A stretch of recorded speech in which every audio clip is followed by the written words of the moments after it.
58쪽 생각 모으기를 보세요. 이 단원에서는 이 단원명이 뭘까요? 문학 시대의 거울입니다.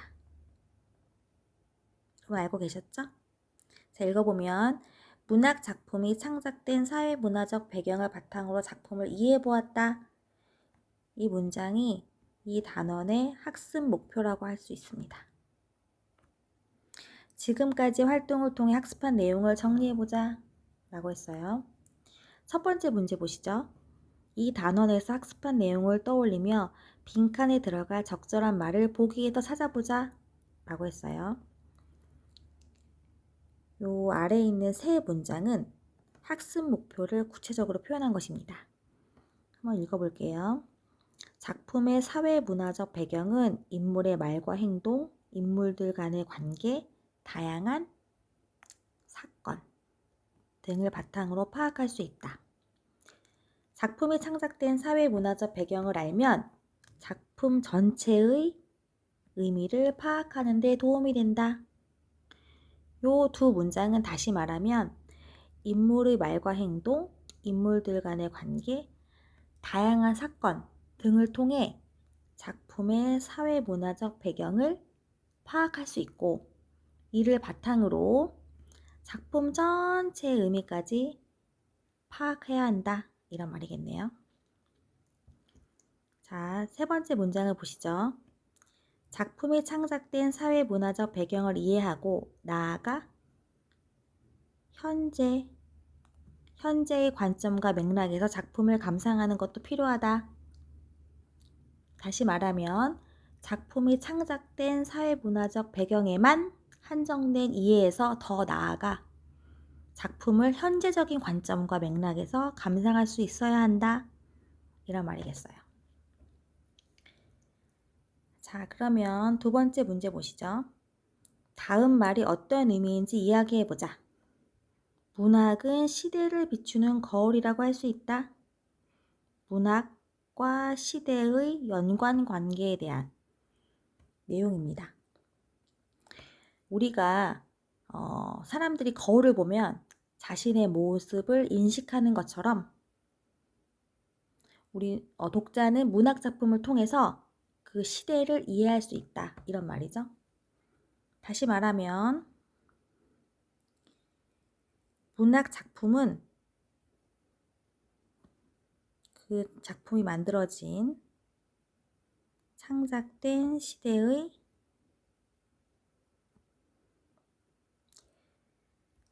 사회문화적 배경을 반영한다. 이런 말이에요. 문학 작품은 창작된 시대의 사회문화적 배경을 반영한다. 우리가 문학 작품을 감상하는 네 가지 방법을 배웠죠. 요거는 무슨 관점일까요? 그렇죠. 반영이 들어가죠. 그래서 반영론적 관점이라고 할 수 있습니다. 그래서 이 단원은 반영론적 관점으로 작품을 이해하는 방법을 배우는 시간이었어요. 반영론적 관점 말고 표현론적, 효용론적, 절대론적 관점을 배웠었어요. 여러분 다 아실 거라 생각됩니다. 자, 그 다음 생각 넓히기 보세요. 도서관에서 전기문이나 평전을 찾아서 읽고 작품의 사회문화적 배경을 파악해보자. 그 전기문과 평전은 실존 인물의 삶을 다루었다는 공통점이 있습니다. 그러면 저는 여러분께 전영필을 추천하고 싶습니다. 전영필은 사회문화적 배경을 알아야 되겠죠? 전영필은 일제강점기 시대의 사람입니다. 일제강점기에 교육자이시며 문화재 수집가였습니다. 시험에 안 나와요. 문화재 수집가였습니다. 그래서 일제강점기 때 전 재산을 털어서 국보급 문화재, 예를 들면 훈민정음 해례본 같은 국보급 문화재를 지켰던 우리 문화유산의 수호자라고 할 수 있습니다. 이렇게 함으로써 우리나라 문화재가 일본인에게 넘어가는 것을 막았죠. 그래서 여러분 시간 되면 전영필의 전기문이나 평전을 추천하고 싶습니다. 59쪽 어휘 학습을 보세요. 시대와 관련된 단어의 뜻을 알아보고 빈칸에 알맞은 말을 넣어보자 라고 했죠. 시대와 관련된 다양한 단어의 뜻을 알아보고 상황에 따라 적절한 단어를 활용해보는 활동입니다. 자, 첫 번째 시대를 보세요. 지금 있는 그 시기 또는 문제가 되고 있는 그 시기를 의미합니다. 자, 세대, 여러분 잘 아시죠? 같은 시대에 살며 공통의 의식을 가지는 비슷한 연령층의 사람 전체, 비슷한 연령층의 사람 전체를 의미합니다. 기간, 어느 때부터 다음 어느 때까지 동안, 어떤 동안을 의미하고요. 시절은 일정한 시기, 어떤 일정한 시기나 때를 의미합니다. 자, 그러면 한번 적용해 볼까요? 중학교 생활이 너무 힘들어서 어린 시대, 어린 세대, 어린 기간, 어린 시절 뭘까요? 그렇죠?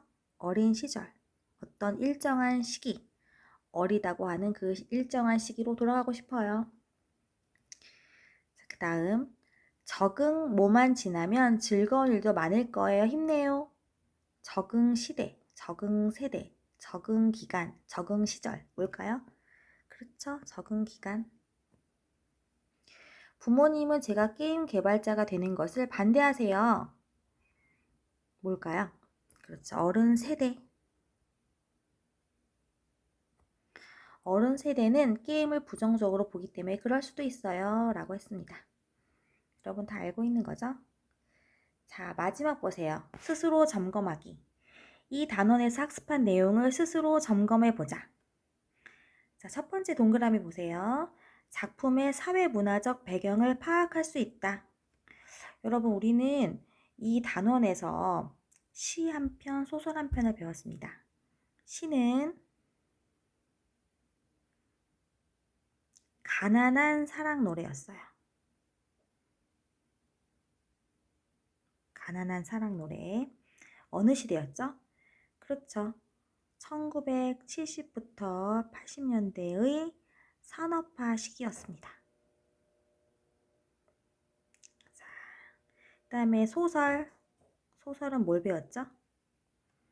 그렇죠. 기억 속의 들꽃을 배웠습니다. 배경은 언제였죠? 네, 6.25 전쟁 시기였습니다.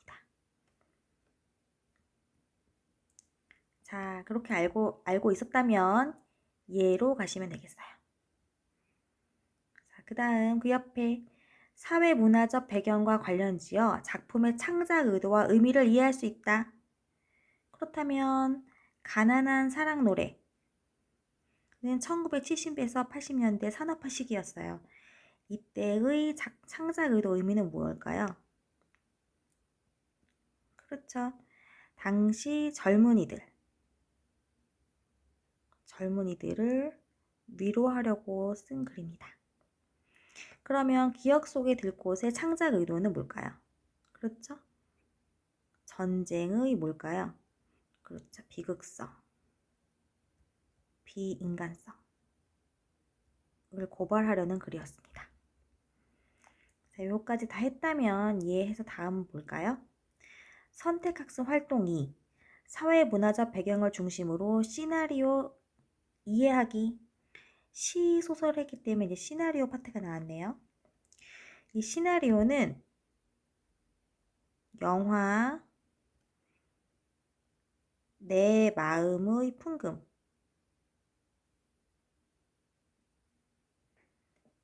내용인데 1960년대를 배경으로 하고 있습니다.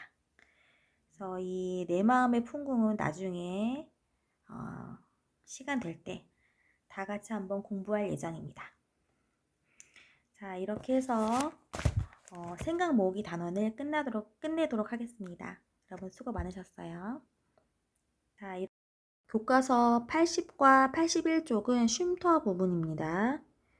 그림에 담긴 전쟁의 아픔에 관련된 내용이에요. 이 부분은 내용도 짧고 국어시험과 상관없기 때문에 여러분들이 부담 없이 들으시면 좋을 것 같습니다. 읽어볼게요. 우리는 소설뿐만 아니라 그림과 같은 예술 작품에서도 전쟁의 아픔을 느낄 수 있습니다. 화가는 자기가 겪은 전쟁의 상황을 그림 속에 담아냅니다. 라고 쓰여 있습니다. 우리가 문학은 시대의 거울이라고 해서 시대를 반영한다고 배웠어요. 그래서 문학 작품뿐만 아니라 그림과 같은 예술 작품에서도 시대를 반영합니다. 그래서 특히 전쟁과 관련된 시대를 어떻게 반영했는지 한번 살펴보도록 하겠습니다. 첫 번째 그림을 보세요. 샤갈의 전쟁이라고 하는 그림입니다. 자, 제2차 세계대전, 전쟁 중에서 제2차 세계대전을 담고 있습니다. 대전 당시 작가 샤갈은 유대인입니다. 작가가 고향 마을이 독일 나치에 점령당한 소식을 듣고 그 상황을 묘사한 작품입니다. 죽어가는 사람들과 황폐해진 마을에서 전쟁 당시의 참혹한 상황을 짐작할 수 있습니다.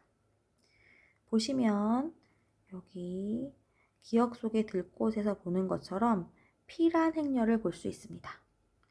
그래서 빨갛게 표현된 거는 불타오르는 마을을 표현한 것 같습니다. 자, 그 다음 그림을 봅시다. 두 번째 그림은 피카소의 게르니카라고 하는 그림입니다. 굉장히 유명한 그림이죠. 이 그림은 스페인 내전을 다룬 그림입니다. 자, 읽어볼게요. 그림의 왼쪽에서부터 불이 난 집, 죽은 아이를 안고 절규하는 여인. 이 부분이죠. 부러진 칼을 쥐고 쓰러진 병사. 여기고요. 울부짖는 말. 이렇게 전쟁의 비극적인 모습들이 한데 뒤엉켜 있습니다.